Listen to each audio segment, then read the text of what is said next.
Y quisiera invitaros a los demás que estáis aquí, que me acompañéis al Salmo 32. Salmo 32. No sé si Alonso me puedes poner, por favor, el power.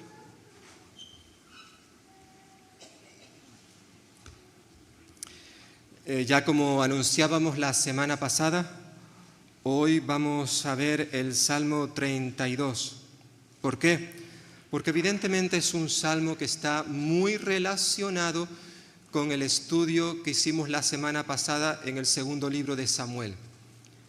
Recordaréis que estábamos en el capítulo 11 y allí sucedieron cosas terribles. ¿Por qué? Porque estuvimos viendo cómo un hombre de la talla espiritual de David le dio la espalda al Señor de manera premeditada, voluntaria, con intencionalidad, le dio la espalda al Señor. Cometió una serie de pecados. Y es cierto que, bueno, lo veíamos la semana pasada, que David cometió una gran lista de pecados. Aunque por regla general, cuando vamos a este capítulo 11 de Segunda de Samuel, solemos centrar nuestra mirada en dos pecados concretos. El adulterio, ¿vale?, que cometió con Betsabé, la esposa de un hombre llamado Urías, y seguidamente, para ocultar ese pecado, David planificó el asesinato de Urías, el marido de esta mujer con la cual había tenido relaciones ilícitas, había adulterado. Al parecer, según la mayoría de los comentaristas, desde el momento en que David cometió estos pecados, hasta que llegó el día en que él los confesó, aproximadamente pasó cerca de un año, donde él guardó silencio, a pesar de que cada día ese pecado o esos pecados le estaban martilleando su corazón. Sin embargo, él voluntariamente, conscientemente, dejó ese pecado a un lado, no quiso confesarlo. Y como consecuencia de todo eso que ocurrió durante esos meses, quizás un año, en su vida, como resultado surge el Salmo 32. También, juntamente con este salmo, se coge de la mano con el Salmo 51, que veremos también dentro de unos domingos, ¿vale? Los vamos a ver los dos salmos, porque en cierta forma no solamente nos recuerda lo que él hizo, sino lo malo que él hizo, sino también lo bueno que luego a continuación él realizó. No cabe duda que el Salmo 32 y el Salmo 51 a lo largo de la historia del cristianismo ha producido un bien, ha aportado tantas cosas buenas a nuestra vida, sobre todo cuando un creyente pues ha tropezado, ha caído. Yo soy uno de ellos. Yo cada día peco, hermanos y hermanas, cada día le fallo al Señor, aunque es cierto que ha habido momentos en mi vida donde, aunque es cierto que todos los pecados que cometemos son graves, pero al menos desde nuestra perspectiva humana parece que hay ciertos pecados que son unos más graves que otros. Fue concretamente el adulterio, el asesinato lo que llevó a David a escribir estos salmos, pero repito, hubieron otras cosas malas también en su vida. Pero cuando tú y yo, hermanos, le damos la espalda a Dios y luego nos acercamos a su palabra y buscamos su misericordia, no cabe duda que el Salmo 32 y el 51, ¡wow!, eso realmente nos coge, nos transforma, nos restaura, nos lleva nuevamente a estar en el camino. cuando evidentemente hemos hecho lo que David hizo y vamos a ver en esta mañana cuando confesamos nuestros pecados. A lo largo de nuestra vida como creyentes, y no solamente los creyentes, sino también aquellos que no lo sois, pues han habido muchos momentos de felicidad a lo largo de nuestra vida. Algunos dicen que el día más feliz de su vida fue el día de su boda. Mucha gente considera el día más feliz el día de la boda. Espero que no sea tu caso. El día de nuestra boda no fue el día más feliz. Es uno de los días más felices, no cabe duda, pero que no pensemos que eso es lo máximo, no. A lo largo de nuestra vida pueden seguir sucediendo cosas que realmente van a traer mucha felicidad a nuestra vida. Puede ser el día de la boda, puede ser el día en que nació nuestro primer hijo o nuestro quinto hijo. Da igual, cada nacimiento ha traído felicidad a nuestra vida. Puede ser ese día en que aprobamos un examen complicado, difícil, cuánta felicidad. O recibimos nuestro primer trabajo o nuestro primer salario. O nos compramos un coche nuevo o estrenábamos una casa. No cabe duda que pueden haber diferentes momentos a lo largo de nuestra vida que traen profunda felicidad, gozo, alegría. En este salmo concretamente que tenemos delante, el Salmo 32, comienza y termina hablando del gozo, de la alegría que en este caso experimentó David. Y en cierta forma, hermanos y hermanas y amigos, este salmo es una invitación a estar alegres, gozosos y cantar con júbilo. Es como termina el Salmo, versículo 11. Pero esta desbordante alegría a la que nos invita David, el autor de este Salmo, tenemos que tener en cuenta que vino después de haber sido perdonado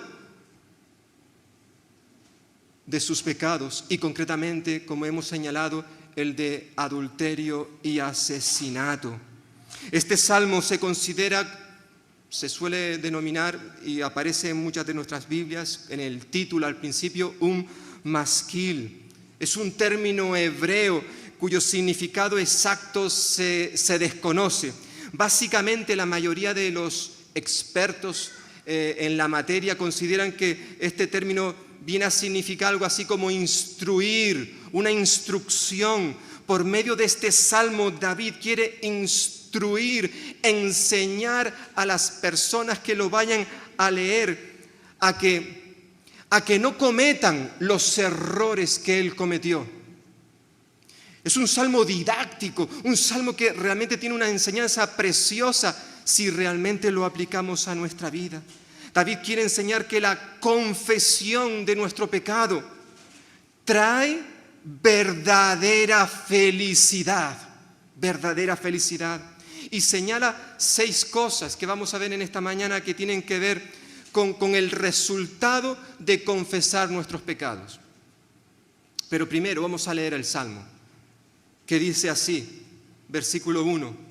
Bienaventurado aquel cuya transgresión ha sido perdonada y cubierto su pecado. Bienaventurado el hombre y la mujer, es decir, el ser humano, a quien Jehová no culpa de iniquidad y en cuyo espíritu no hay engaño. Mientras callé, se envejecieron mis huesos en mi gemir todo el día, porque de día y de noche se agravó sobre mí tu mano, se volvió mi verdor en sequedades de verano.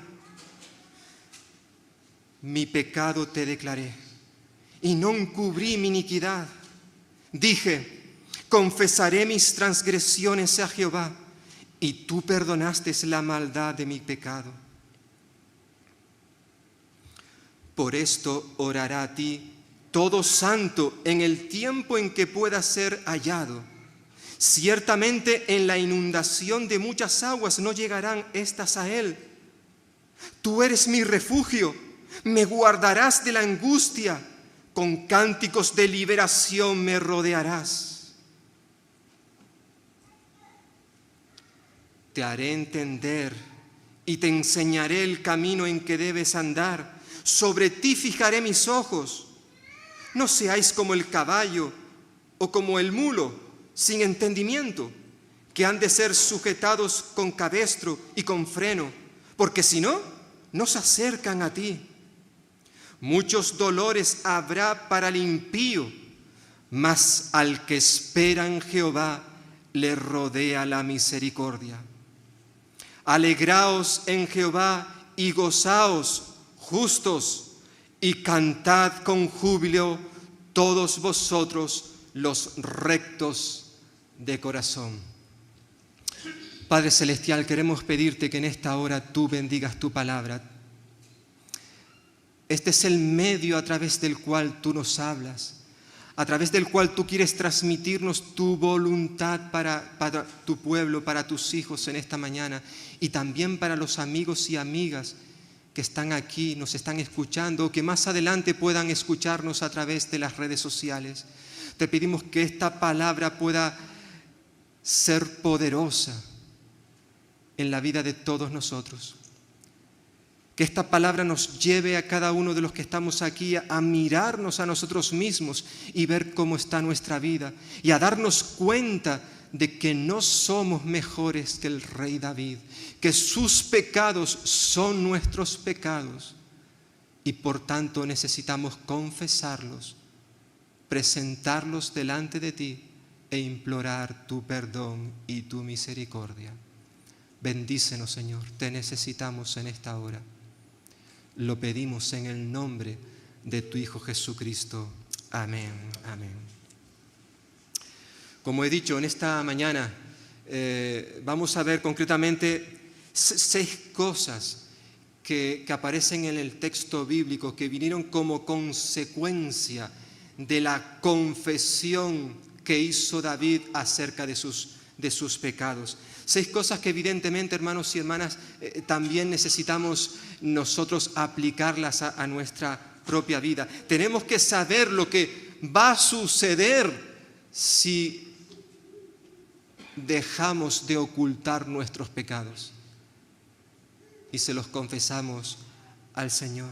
En primer lugar, vemos que el Señor le concedió a David su bendición, versículos 1 al 2. El Salmo comienza y termina, como he dicho, haciendo referencia a la felicidad, a la dicha, al gozo. Fijaos, versículos 1 y 2 comienzan de la misma manera: bienaventurado. Es decir, esta palabra significa dichoso, muy feliz, muy feliz. Es un término relacionado con la idea de ese estado de paz, de tranquilidad, de felicidad, de sosiego, de satisfacción que experimenta una persona bienaventurada. ¿Y quién es ese bienaventurado?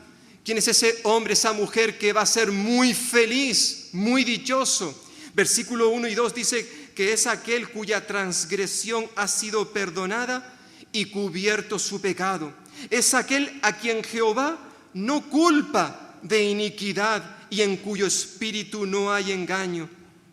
Este salmo, hermanos y hermanas y amigos, nos recuerda que no hay mayor felicidad que saber que nuestros pecados han sido perdonados.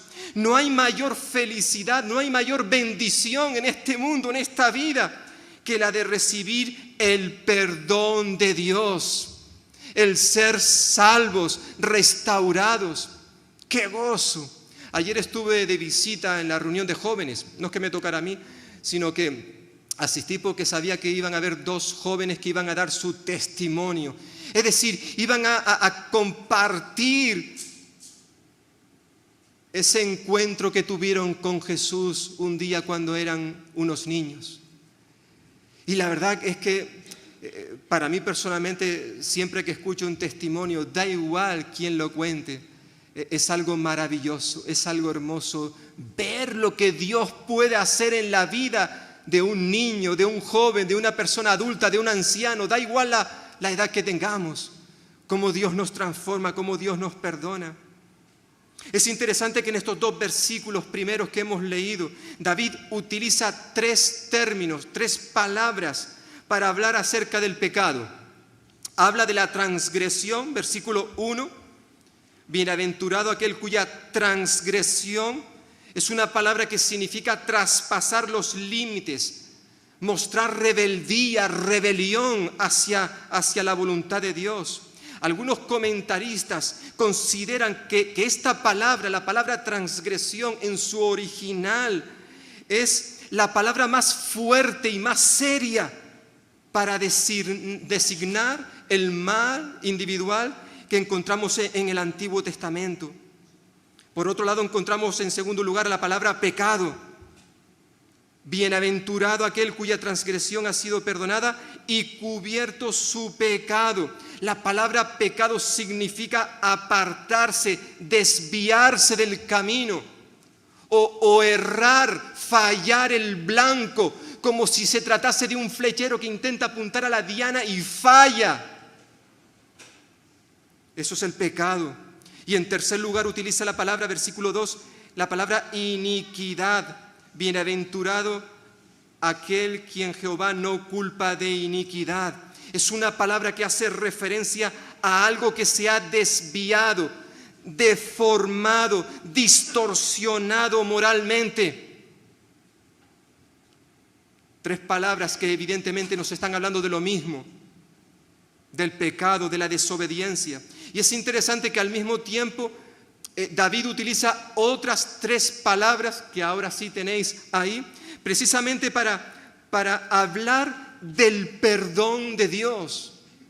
Hay tres palabras que nos hablan del pecado, de la desobediencia, pero al mismo tiempo utiliza tres expresiones para hablar del perdón de Dios. En primer lugar, versículo 1, tenéis ahí, se nos habla de perdonar. Bienaventurado aquel cuya transgresión ha sido perdonada. La palabra hebrea que se utiliza aquí, que se traduce por perdón, significa o expresa la idea de quitar, levantar. La idea es la de que alguien lleva una enorme carga sobre sí, un peso que le está aplastando.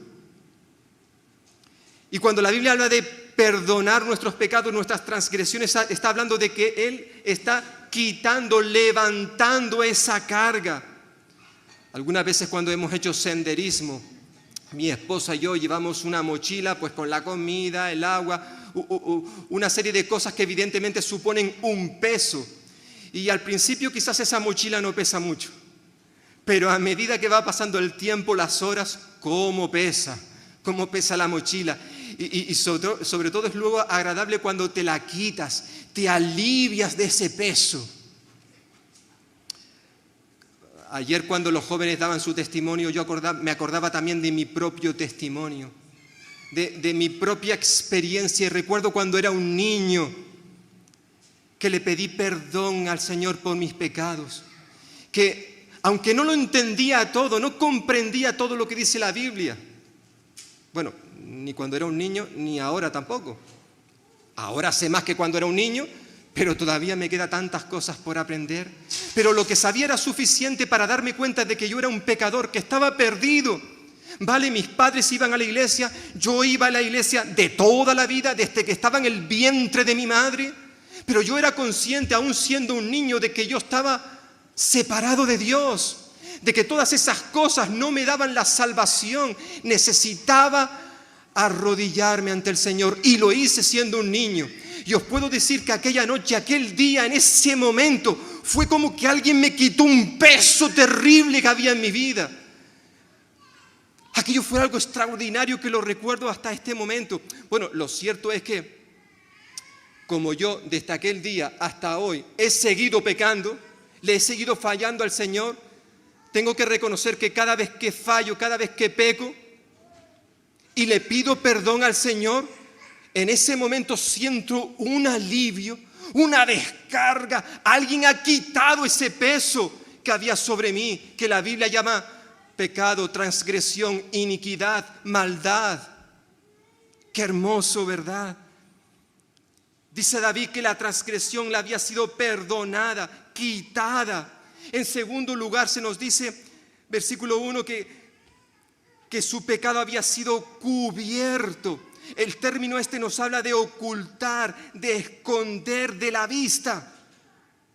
Es interesante, recordábamos la semana pasada que David había estado intentando encubrir, tapar sus pecados, pero eso no es posible. No es posible que tú y yo tapemos, echemos tierra a nuestro pecado. Este va a continuar allí, da igual el tiempo que haya pasado. Si lo que hemos hecho con nuestro pecado es taparlo, allí quedará, allí quedará. Por mucho que el ser humano intente ocultarlo, no va a poder conseguirlo. Pero ahora es interesante que David en este versículo declara que Dios sí puede ocultar, encubrir, tapar nuestro pecado. Dice ahí el salmista.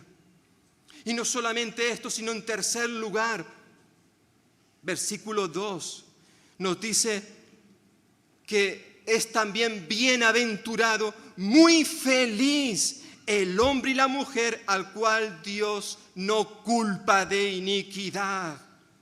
Es decir, una vez que Dios ha perdonado nuestro pecado, hermano y hermana y amigo, ese pecado ya no se nos tiene en cuenta. Nuestra iniquidad, nuestro pecado no se nos imputa, no queda anotada en una lista para recordarnos nuestros pecados. Y uno se pregunta, ¿cómo es posible esto? Si cuando uno lee la palabra de Dios, la Biblia en todo su contexto, descubrimos que Dios es un Dios justo, un Dios de justicia que no tolera el pecado. Por eso dirá el apóstol Pablo que todos estamos separados de la gloria de Dios. ¿Por qué? Porque todos hemos pecado. Nuestro pecado nos impide acercarnos a Dios, porque Él es un Dios santo, un Dios justo. ¿Cómo es posible ahora que Dios pueda perdonar nuestras transgresiones, que Él pueda cubrir nuestro pecado y que Él no nos culpe de dicha iniquidad? Bueno, hermanos, hermanas y amigos que estáis aquí en esta mañana o que estáis en casa escuchándonos, el Nuevo Testamento, la palabra de Dios nos recuerda que esto es posible debido a la obra que hizo Cristo Jesús en la cruz. En primer lugar, debido a esa obra, Dios puede perdonar nuestros pecados. Nuestra transgresión la puede quitar, la puede levantar. ¿Por qué? Porque Cristo cogió esa carga, ese pecado y lo llevó sobre sus hombros. No es que nuestro pecado haya desaparecido, no. El pecado no ha desaparecido. Simplemente hubo un intercambio, hemos cantado hace un momento. Cristo cogió nuestro pecado, lo quitó y luego lo cargó sobre sus hombros cuando murió en aquel madero. Como decía ese cántico tan conocido, antes vagaba en la oscuridad, sin esperanza, sin luz, hasta que mi alma por su bondad la rescató mi Jesús. La carga que llevaba me la quitó, todas mis culpas me perdonó. Tu pecado no es que haya desaparecido, hermano y hermana, no. Simplemente ha sido transferido de tu cuenta a la cuenta de Cristo. Eso fue lo que ocurrió en la cruz. Por eso ahora Dios puede perdonar nuestras transgresiones. Cristo en el día de hoy sigue actuando de esta manera. Cuando Juan, conocido como Juan el Bautista, vio a Jesús acercarse a él para ser bautizado, Juan lo señaló y dijo, ese es el Cordero de Dios que quita el pecado del mundo, que nos puede perdonar. Es Cristo y solo Cristo. En segundo lugar, si nuestros pecados han sido cubiertos, como señala ahí, esto ha sido gracias nuevamente al sacrificio expiatorio de Cristo cuando derramó su sangre en la cruz. Lo cierto es que desde la creación de este mundo, la sangre ha sido símbolo de la salvación. Desde que el primer hombre y la primera mujer pecaron, Ellos fueron conscientes de que estaban desnudos y se cosieron, se hicieron unos delantales de hojas de higuera. Pero hasta que se encontraron con Dios y para cubrir su desnudez, les dio unas túnicas hechas de pieles. Hermanos y hermanas, ¿de dónde salieron esas pieles? Evidentemente, tuvo que haber un sacrificio, un animal, quizás, probablemente un cordero, tuvo que morir para tomar la piel de ese animal y cubrir a Adán y a Eva. Cuando el Señor le prometió a sus hijos que los iba a sacar de Egipto, el Señor les dio unas pautas, ¿cuáles? Entre otras, para que no muriese ninguno de los primogénitos de los israelitas. Ellos tenían que sacrificar un animal, coger de su sangre y pintar los dinteles de las puertas de su casa. Y cuando el ángel de Dios pasara por allí, al ver la sangre, pasaría de largo. A lo largo del Antiguo Testamento vemos cómo los sacerdotes sacrificaban animales para que por medio de su sangre simbólicamente los pecados fuesen perdonados. Y todas estas cosas, hermanos y hermanas, que vemos en el Antiguo Testamento están señalando, apuntando a Cristo, a esa sangre que Él iba a derramar en la cruz del Calvario. Su sangre cubre, expía nuestros pecados. Y esto lo vemos una y otra vez en el Nuevo Testamento. La sangre de Jesús es preciosa y a través de esa sangre Él compró nuestra salvación. Como dirá Pedro en su primera carta, pues ya sabéis que fuisteis rescatados de vuestra vana manera de vivir, no con cosas corruptibles como oro o plata, sino con la sangre preciosa de Cristo, como de un cordero sin mancha y sin contaminación. Es por eso que Dios pudo perdonar, cubrir los pecados de David, porque no cabe duda que en los planes, en los propósitos de Dios ya estaba establecido que hubiese un día en que el Cordero de Dios quitase el pecado de nuestra vida. Para poder recibir perdón, hermanos y hermanas y amigos, Cristo tuvo que derramar su sangre. Era necesario, dirá el autor de la epístola a los Hebreos, que sin derramamiento de sangre no puede haber perdón. Evidentemente no se trataba de la sangre de un animal, sino de la sangre de Cristo Jesús.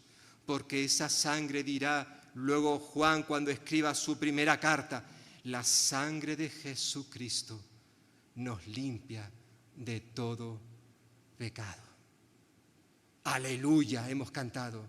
Gloria sea a Cristo por su sacrificio. Aleluya. Aleluya, ¿verdad? Alabado sea el Señor. Pero en tercer lugar, ¿cómo es posible que siendo un Dios justo no nos culpe a nosotros de nuestra maldad? Dice el texto, versículo 2, de que el Señor no nos culpa de iniquidad. Pero como hemos señalado, hermanos y hermanas, no es que el pecado desaparezca, sino más bien lo que ocurre es que nuestra culpa le es imputada al Señor Jesús. Es interesante que Pablo interpreta estos versículos del Salmo 32, versículo 1 y 2, los interpreta en el contexto de la doctrina, de la enseñanza de la justificación. Es decir, que Dios nos declara justos por medio de la fe. Tú y yo no somos justos. No hay justo ni siquiera uno, dice la Escritura. Pero cuando Dios el Padre nos ve a través de su Hijo Jesucristo, entonces nos declara justos.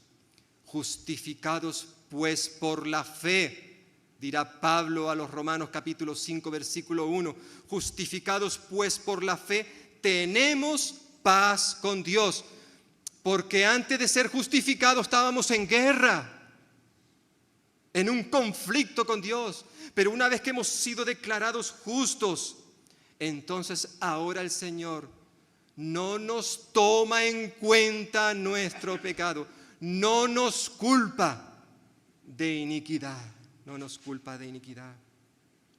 Esto es lo que está ahora recordándonos el rey David en estos dos primeros versículos.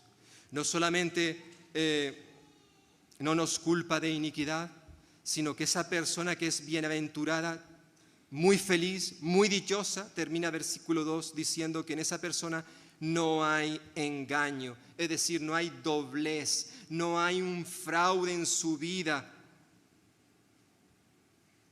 No lo hay. Son muchas las personas que intentan engañar al Señor, como si a Dios se le pudiese engañar. Intentamos disfrazar muchas veces nuestros pecados, pero eso no es posible. Para ser perdonados, primero, evidentemente tiene que haber un arrepentimiento sincero, para que luego el Señor nos pueda perdonar. El arrepentimiento y el perdón, hermanos y hermanas y amigos, se cogen, se toman de las manos, van juntos. Por tanto, en primer lugar, vemos cómo la confesión, cuando confesamos nuestros pecados, eso trae bendición a nuestra vida. En segundo lugar, la confesión restablece nuestra comunión con Dios, una comunión que ha quedado rota por causa del pecado. Es evidente que David sabía lo que era tener comunión con Dios. En muchos de sus salmos queda recogida esa relación íntima que él tenía con su Señor. Pero cuando el pecado contra Dios, porque siempre el pecado es contra Dios, vino a su vida, esa comunión de David con el Señor se rompió. El pecado, hermanos y hermanas, lo cambia todo, lo transforma todo. Y no solamente transforma, cambia nuestra comunión con el Señor, sino también el pecado afecta de manera integral a la persona, al ser humano. El pecado no confesado trajo una serie de consecuencias terribles en la vida de David, tanto en su cuerpo, en su mente, en sus emociones. Cuando el pecado no es confesado, todo nuestro ser es afectado, todo. Fijaos versículos 3 y 4, el salmista dice, mientras callé mi pecado, mi cuerpo se consumió. Otra versión dice, mis huesos se envejecieron con mi gemir todo el día. Versículo 4, porque día y noche tu mano pesaba sobre mí, mi vitalidad se desvanecía como el calor del verano. Qué manera de expresar lo que estaba pasando en su vida, tanto a nivel físico. Probablemente lo que nos está diciendo aquí David es que su pecado no confesado le afectó físicamente. Él enfermó, porque hay enfermedades, hermanos y hermanas, y siempre cuando hablo de esto quiero tener cuidado, ¿verdad? Hay enfermedades, Pablo lo va a recordar en su carta a los Corintios, que habían hermanos en la iglesia de Corintios que estaban enfermos por causa de sus pecados. Evidentemente eso no quiere decir que cada vez que una persona se ponga enferma es por causa de un pecado. No, eso no lo enseña la Biblia. Pero sí es cierto que hay enfermedades que pueden ser ocasionadas por un pecado no confesado. Esto es lo que le estaba pasando a David en su propia vida. Él está reconociendo, mientras callé, versículo 3, es decir, él estuvo un tiempo, probablemente como he dicho al principio, quizás cerca de un año, donde él había guardado silencio, había callado su pecado, y eso le pasó factura. Eso le pasó factura, tanto a nivel físico, su cuerpo se debilitaba. Dice, se envejecieron mis huesos. También a nivel emocional, ya que pasaba el día gimiendo, lamentando, llorando. Hermanos y hermanas, callar el pecado trae tristeza, trae cansancio, desánimo, apatía, desidia, depresión en algunos casos. Pero no solamente a nivel físico y emocional, sino también a nivel espiritual.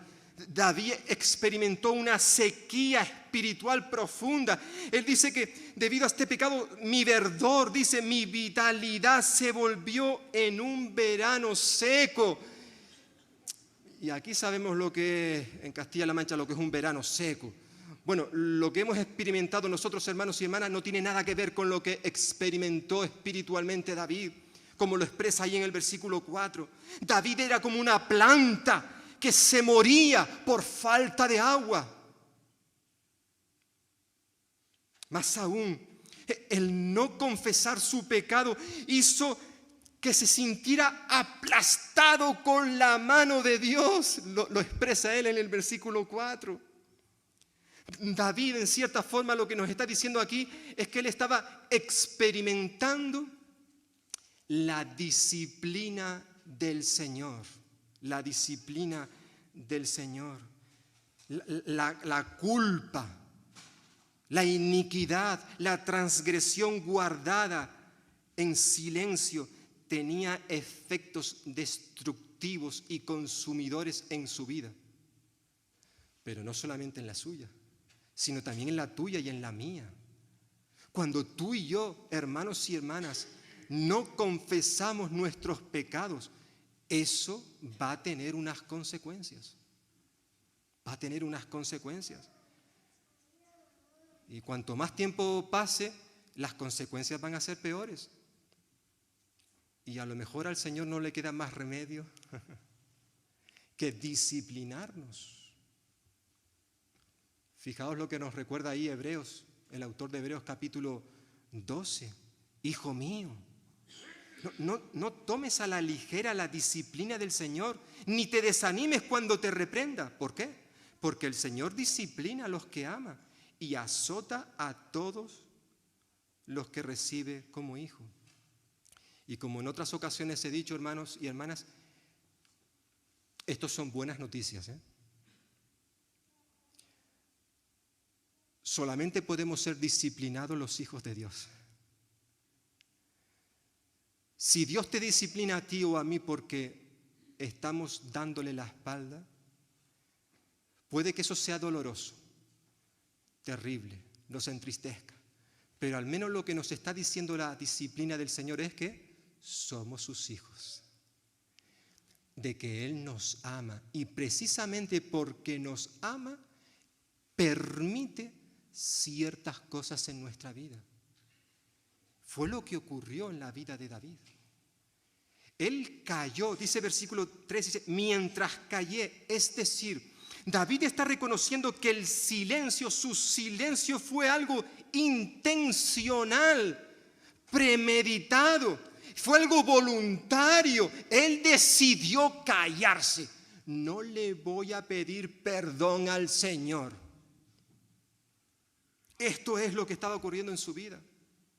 Y yo no sé si tú y yo nos sentimos identificados con el salmista. Hermanos y hermanas, me dirijo a aquellos que ya sois del Señor. Cuando callamos nuestro pecado, da igual lo que hagamos, incluso lo que hagamos para el Señor, da igual. Siempre habrá algo que nos quite, que nos robe la felicidad. Siempre, siempre. El pecado no confesado no nos dejará disfrutar plenamente de las riquezas, de las bendiciones que Dios quiere darnos. Hay muchos creyentes en el día de hoy que viven sus vidas cristianas de manera raquítica, empobrecidas. Y no es porque Dios no quiera bendecirles, no, sino porque ellos han decidido ese camino. Le están dando la espalda a Dios.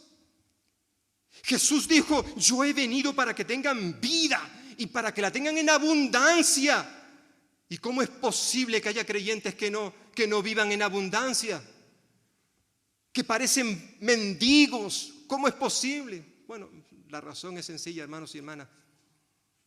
Cuando no confesamos nuestros pecados, hay terribles consecuencias, terribles consecuencias. La comunión con el Señor queda rota, queda rota. Por eso la importancia de confesar nuestros pecados. Cuando los confesamos, no solamente el Señor aporta bendición, restablece la comunión, también en tercer lugar nos ofrece su perdón. David es consciente de que no puede seguir viviendo de aquella manera. Tenía que hacer algo, por tanto decidió poner punto y final a esta situación. ¿Cómo? Versículo 5. Quizás el versículo donde encontramos el punto central de todo el Salmo. Él dijo: mi pecado te declaré y no encubrí mi iniquidad. Dije: confesaré mis rebeliones a Jehová, y tú perdonaste la maldad de mi pecado. Durante mucho tiempo David había estado guardando silencio, pero ahora, hermanos y hermanas, ahora decide confesarlos al Señor, y el Señor se los perdonó, le perdonó sus pecados. Porque como decíamos la semana pasada, vuelvo a traer este texto en esta mañana con vosotros: el que oculta, el que encubre sus pecados, no prosperará, no prosperará. Pero el que los confiesa y los abandona, hallará misericordia. Durante un tiempo David había estado ocultando, encubriendo su pecado, y por eso su vida cayó en pecado. Y no fue hasta que él los confesó, los presentó delante del Señor, cuando él pudo entonces hallar la misericordia de Dios. Hay muchas maneras, hermanos y hermanas, de encubrir nuestros pecados. Una es, como ya hemos estado viendo en esta mañana, no confesarlos. Otra manera es negando esos pecados. Yo no hice eso. Hoy mucha gente niega sus pecados hasta que le pillan, hasta que ya no queda más remedio de que evidentemente ya te han pillado infragante. No puedes esconderlo. Pero mientras no me pillen, hay que negar lo malo que yo haya hecho. Otra forma de encubrir los pecados es justificándolos. Vale, yo hice esto. Sé que está mal, pero bueno, tampoco es tan malo si lo comparamos con lo que ha hecho fulanito o menganito. Justificamos. Vale, he hecho algo malo, pero tampoco es para rasgarse las vestiduras. Quizás tú, hermano y hermana, tú y yo, como hijos de Dios, ahora en este momento estemos ocultando un pecado en nuestra vida, algo que todavía no hemos confesado, porque creemos que nuestro pecado tampoco es tan grave, no es tan grave, o porque creemos que ese pecado solamente me afecta a mí, y como me afecta solo a mí, cosa que no es cierta, como vamos a ver en la vida de David. Cuando tú y yo pecamos, nuestro pecado no solamente nos afecta a nosotros, que lo hemos cometido, sino también afecta a nuestros seres queridos más cercanos, a los más lejanos, afecta a la iglesia, afecta incluso a mis compañeros de trabajo o mis compañeros de estudios. Tu pecado, mi pecado, no podemos decir que eso es algo que me afecta solo a mí y por eso no los confieso. A veces simplemente no los confesamos porque por dejadez. Bueno, ya lo haré. Sé que he hecho algo más, Señor, tú lo sabes, pero mañana. O quizás por pereza. Fue uno de los pecados, vimos la semana pasada de David, la pereza. Sin embargo, hermanos y hermanas, fijaos, la experiencia de David nos enseña que un pecado no confesado trae como consecuencia una vida seca y árida. Da igual que seamos creyentes, David era un hijo de Dios. Y mira todo lo que le pasó por no confesar sus pecados. David tomó una decisión. Llegó el momento en que ya no podía soportar esa mano pesada de Dios en su vida. Él dijo, confesaré mis transgresiones a Jehová. Él sabía que no había otro camino. No. La confesión, hermanos y hermanas, es el reconocimiento delante de Dios de nuestra culpa, de nuestra infracción. Pero obviamente la confesión ha de ir acompañada de arrepentimiento para que sea sincera. Porque tú y yo podemos reconocer, confesar que he hecho algo mal, como le ocurrió en este ejemplo tan usado, el de Jonás, el profeta Jonás. Cuando él desobedeció a Dios, huyó, se embarcó en una nave, hubo una tormenta, la vida de las personas, recordemos, nuestros pecados afectan a otras personas. Jonás está en un barco y por su causa hay una tormenta donde peligraba la vida de todos los que estaban en el barco. Hasta el momento en que Jonás reconoce que todo lo que estaba sucediendo era por su culpa. Mea culpa. Yo soy el culpable de todo lo que está sucediendo. Muy bien, lo reconoció, pero él no se arrepintió. A él lo lanzaron al mar sin haberse arrepentido antes. No fue hasta que estuvo en las profundidades, en lo más hondo del mar, que él recapacitó. No solamente reconoció, confesó sus pecados, sino que se arrepintió de ellos. Porque, como dijimos hace un momento, el arrepentimiento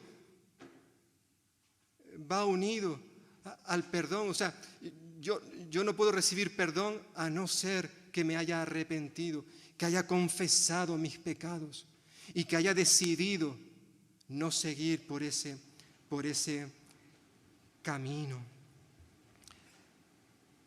David confiesa su pecado y como consecuencia él recibe el perdón de Dios. Dice, confesaré, primero versículo 5, y termina versículo 5 diciendo, y tú perdonaste. En cierta forma, esta verdad que encontramos en el versículo 5 es una verdad que luego veremos en el Nuevo Testamento, cuando el apóstol Juan escribe ahí su primera carta, y él dice, si decimos que no tenemos pecado, nos engañamos a nosotros mismos. Hay gente que dice, pero si yo no he pecado, si yo no he hecho nada malo, yo no he matado, yo no he robado. Y es cierto, a lo mejor hay personas que no han cometido ciertos pecados, pero ha cometido otros. Y con que simplemente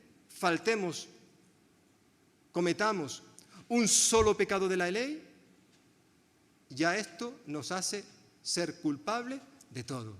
Dirá Santiago en su carta, si alguno dice que no tiene pecado, se engaña a sí mismo y la verdad no está en él, dice ahí el texto, y seguidamente versículo 9 dice, pero si confesamos nuestros pecados, Él, el Señor, es fiel, es justo, no solamente para perdonar nuestros pecados, sino también para limpiarnos de toda maldad. Eso fue lo que ocurrió en la vida de David. Tan pronto como hubo confesión, hubo perdón. Lo uno siguió a lo otro. Dice el salmista ahí, y tú perdonaste la maldad de mi pecado. Es decir, el perdón fue inmediato. Él no tuvo que esperar a ver si Dios se lo pensaba. Vale, ¿me has pedido perdón? ¿Has confesado tu pecado? Me voy a tomar un tiempo para recapacitar, para pensar si te voy a perdonar o no te voy a perdonar. No, eso no es lo que enseña la Biblia. La Biblia, cuando la vemos a la luz de todo su contexto, nos recuerda que cuando pedimos perdón por nuestros pecados, inmediatamente el Señor nos perdona, nos limpia, nos restaura. Por eso la importancia de no encubrir nuestros pecados.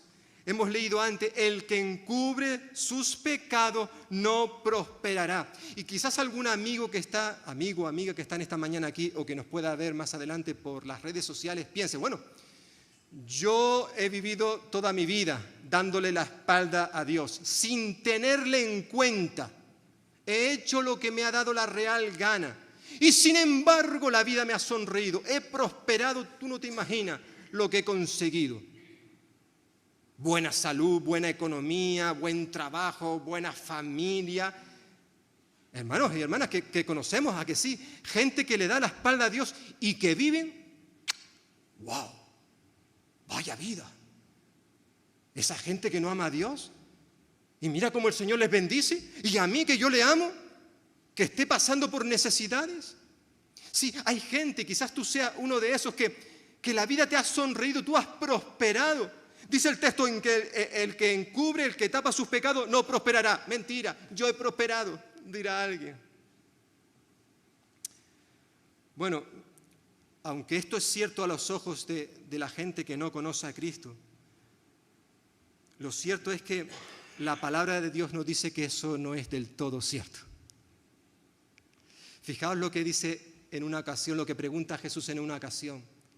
¿De qué le sirve al hombre, al ser humano, al hombre, la mujer, de qué le sirve ganar el mundo entero? Es decir, prosperar, tener éxito, fama en este mundo. ¿De qué le sirve todo eso si pierde su vida, su alma? Respuesta: de nada, de nada. Todo lo que tú hayas conseguido, toda esa prosperidad, todas esas bendiciones que tú has ido acumulando a lo largo de tu vida no servirá absolutamente para nada cuando tengas que presentarte delante del Dios 3 veces santo. Si tu vida la has pasado negando a Jesús, negándote a confesar tus pecados, un día te darás cuenta de que nada de lo que has conseguido te servirá para acercarte ni un solo milímetro a Dios. Por eso dice el texto: el que encubre sus pecados no prosperará, pero el que los confiesa hallará misericordia del Señor. El que los confiesa al Señor, dice el texto: confesé mis transgresiones a Jehová, dijo David ahí en el versículo 5, porque es al Señor al que hay que confesar nuestros pecados, porque solo Él puede perdonarlos. Hace muchos años, recuerdo en otra iglesia, entró una niña, una chica que estaría entrando en la pubertad, no estaba todavía en la adolescencia, entró en la iglesia en el tiempo de saludos y me dijo: ¿es usted el pastor de la iglesia? Y digo: sí, vengo a confesar mis pecados. Y yo le dije: bien, eso es algo bueno, confesar los pecados, necesitamos hacerlo. Pero le dije: pero mira, no soy yo quien tiene que escuchar esa confesión, tú tienes que dirigirte a Jesús, el cual te perdonará si tú se los confiesas a Él y solo a Él. David dijo: confesaré mis transgresiones a Jehová, al Señor. ¿Por qué? Porque solo Dios puede perdonar los pecados. La confesión trajo el perdón a la vida de David, pero en cuarto lugar vemos que también la confesión trae restauración. Versículos 6 al 7. Y es que, hermanos y hermanas, cuando confesamos nuestros pecados, somos liberados, restaurados. Y David quiere que todos lo sepan. Él ha conocido esta verdad, pero no la quiere guardar para sí, quiere compartirla con todos los que lean este salmo. Por eso él decía, versículo 6, por esto orará a ti todo santo en el tiempo en que pueda ser hallado. Esta expresión, en el tiempo en que pueda ser hallado, está subrayando la importancia, la urgencia de responder, de confesar nuestros pecados a Dios lo antes posible, en cuanto escuchemos la voz del Espíritu que nos está reprendiendo. Que eso ocurre muchas veces en la vida de los cristianos. Evidentemente el Espíritu Santo solamente redarguye, reprende a sus hijos.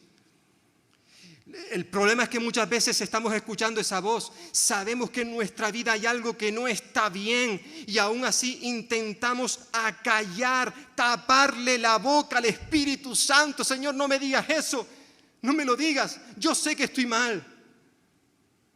Pero no queremos hacerle caso. No, tristemente eso a veces ocurre en nuestra vida. Sin embargo, aquí el salmista nos recuerda la importancia de acercarnos en oración al Señor y hacerlo cuanto antes. ¿Por qué? Porque todavía es tiempo en que el Señor puede ser hallado. En cierta forma, estas palabras también nos las va a decir más adelante el profeta Isaías cuando dice: así dice el Señor, en tiempo favorable te oí, en el día de salvación te ayudé. Isaías 49, que es un texto que luego va a utilizar también Pablo más adelante en su carta a los Corintios, cuando él en cierta forma repite la misma enseñanza, porque Dios dice: en tiempo aceptable te he oído y en día de salvación te he socorrido. Y ahora añade Pablo: ahora es el tiempo aceptable, ahora es el día de salvación.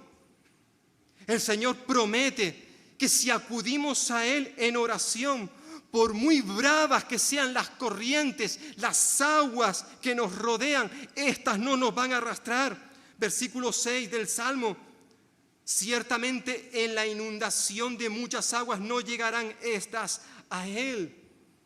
Vale, pasaremos por problemas, por situaciones difíciles, pero el Señor nos va a proteger, el Señor nos va a guardar. Pero es importante que acudamos a Él pronto, ahora, para implorar su misericordia, su perdón, su salvación. Y cuando lo hacemos, nos sigue diciendo el texto que el Señor además provee dirección, versículos 8 y 9. En cierta forma, ahora después de que David ha estado expresando lo que le ha sucedido en su vida, versículo 1 al 7, en cierta forma a partir del versículo 8 y 9, es el Señor quien habla. Le habla a David.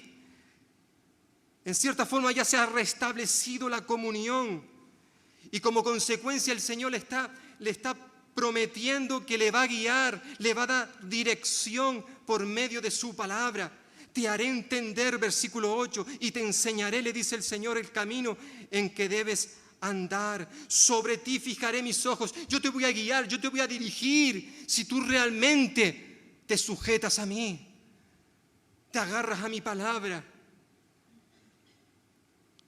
Evidentemente a veces, tristemente a veces pues somos testarudos. Somos rebeldes, queremos hacer las cosas a nuestra manera y no a la manera de Dios. Y el Señor nos dice: señores, que vosotros no sois como los animales, como un caballo, como un mulo, versículo 9, los cuales tienen que ser sujetos por las bridas de la corrección. Porque a veces, como decía antes, el Señor tiene que disciplinarnos. El Señor nos ha dado, hermanos y hermanas, entendimiento para que le obedezcamos. A diferencia de los animales, el hombre y la mujer han recibido entendimiento para poder entender, comprender las verdades bíblicas y que las obedezcamos. Por eso el Señor le promete aquí dirección y termina el pasaje recordándonos que el Señor, cuando confesamos nuestro pecado, eso nos lleva sí o sí a la adoración, versículos 10 y 11. El gozo, alguien dijo en una ocasión, el gozo de ser perdonado es mayor que el dolor de haber pecado. David hace una invitación en este salmo tan hermoso, una invitación a que seamos consecuentes a la experiencia que él vivió. Mira, esto es lo que a mí me sucedió como consecuencia de no haber confesado mis pecados. Y yo no quiero que ninguno de vosotros le ocurra lo mismo. En cierta forma, esto es lo que está diciendo ahora David. Versículo 10 nos lleva a que tomemos una decisión. Hay que escoger un camino. ¿Está el camino del impío o el camino de aquel que espera en el Señor? Versículo 10.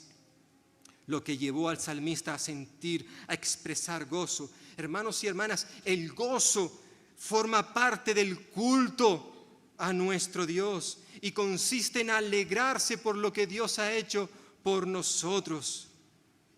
Es interesante ver que estos verbos que aparecen en el versículo 11 están en un modo imperativo, es decir, esto es una orden: alegraos, gozaos, cantad con júbilo. Esta es la experiencia de aquellos que hemos sido perdonados. declarados justos por Cristo. Y hermanos y hermanas, si tú eres del Señor, si tú y yo somos del Señor, debemos, es un mandato, debemos de alegrarnos y gozarnos en el Señor.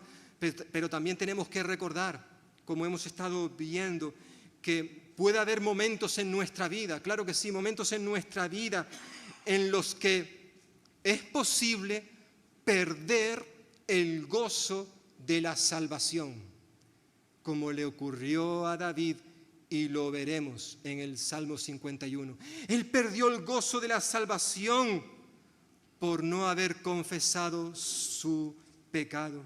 Y quizás, hermano y hermana, nosotros pensemos que nuestro pecado no es tan grande, como hemos dicho antes, que pueda afectar nuestra relación con Dios.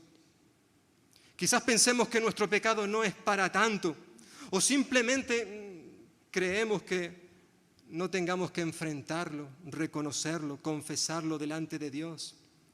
Pero recordemos, como hemos estado viendo en esta mañana, mientras callemos nuestro pecado, mientras guardemos silencio, va a haber sufrimiento en nuestra vida, va a haber consecuencias. Nuestra comunión con Dios se va a romper, que nadie tenga la menor duda en cuanto a esto. Por tanto, si en esta mañana tú y yo sabemos que en nuestra vida hay algún pecado no confesado,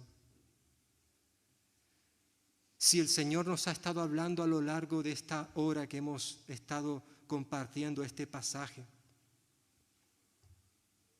confesemos ese pecado al Señor y hagámoslo ahora, ya, ahora es el momento. Pongamos diligencia, tengamos cuidado en mantener viva nuestra relación con Dios, nuestra comunión con Él. Da igual que tú consideres que ese pecado tampoco es tan grave como lo que hizo David. Cristo Jesús vino a este mundo para morir en una cruz también por esos pecados que nosotros consideramos pequeños. Esos pecados también le llevaron a la cruz. Por tanto, si en tu vida o en mi vida hay algo oculto, estamos callando algo, vayamos al Señor y vamos a confesarle, a reconocer nuestra maldad, nuestras transgresiones, nuestro pecado, nuestra iniquidad, nuestra maldad. Porque si lo hacemos, el Señor nos lo va a perdonar. Pero querido amigo y amiga que estás aquí en esta mañana o en tu casa escuchándonos, tú no puedes experimentar la alegría, el gozo, el júbilo del que habla aquí el salmista. No puedes, porque tú no tienes a Cristo en tu corazón, porque tú no le has confesado como tu Señor y tu Salvador. Pero en este día el Señor Jesús te invita, no solamente como ha hecho en esta mañana a través de este pasaje, sino a través de otros pasajes de la Escritura, nos invita, te invita a que vengas a Él con tus pecados. Dios dice en su palabra en este precioso pasaje de Isaías 1:18, venid, pongamos las cosas en claro, dice el Señor. Aunque vuestros pecados, es decir, aunque tu pecado que me estás escuchando en esta mañana, amigo y amiga, aunque tu pecado sea como escarlata, como un rojo vivo, quedará blanco como la nieve. Aunque sea tu pecado rojo como la púrpura, quedará como la lana. Es decir, el Señor nos promete que nos va a perdonar nuestros pecados. Pero no solamente nos va a perdonar nuestros pecados, diría el profeta Isaías, sino como diría también el profeta Miqueas, el Señor va a coger nuestros pecados y los va a sepultar, los va a echar en el fondo del mar. Miqueas 7:19. Y además dirá Isaías, Jeremías 31:34, que el Señor no se acordará más de nuestros pecados. Cuando Cristo perdona un pecado, lo tira, lo lanza a lo profundo del mar y no se acuerda más de esos pecados.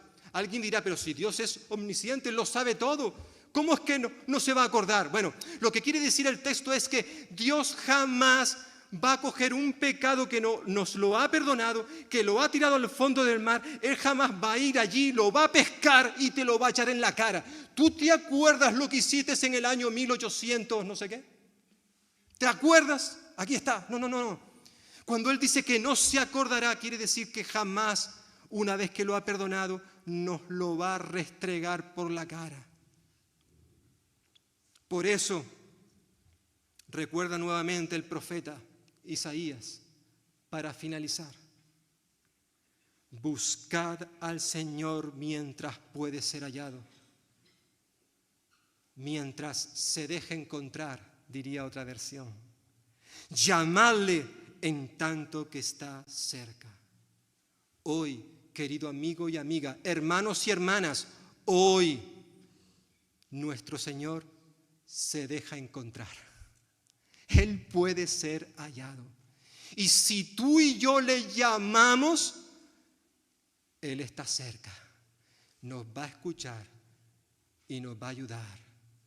Y si se trata de un pecado y tú y yo se lo confesamos, Él nos lo va a perdonar. La confesión en esta mañana hemos visto, hermanos y hermanas, que trae bendición, que trae comunión con Dios, que trae perdón a nuestra vida, trae restauración, transformación. La confesión nos ayuda a estar en el camino correcto, nos da dirección. Y todo eso nos va a llevar a que en esta mañana podamos presentarnos delante de Él y adorarle, alegrarnos, gozarnos, cantar con júbilo. Esto solo lo puede hacer aquel que ha venido a Cristo con un corazón arrepentido y humillado. Por tanto, ¿se puede ser más feliz? No cabe duda que la verdadera felicidad está en Jesús. Es cuando tenemos un encuentro con Él, cuando Él perdona nuestros pecados, cuando Él nos salva, cuando Él nos declara justos ante Dios, cuando entonces podemos experimentar lo que es la verdadera felicidad. Y yo espero que en esta mañana no haya nadie aquí entre nosotros que aún no haya tenido esto, la felicidad que Jesús da. Amén. Pues que el Señor bendiga su palabra en cada uno de nosotros.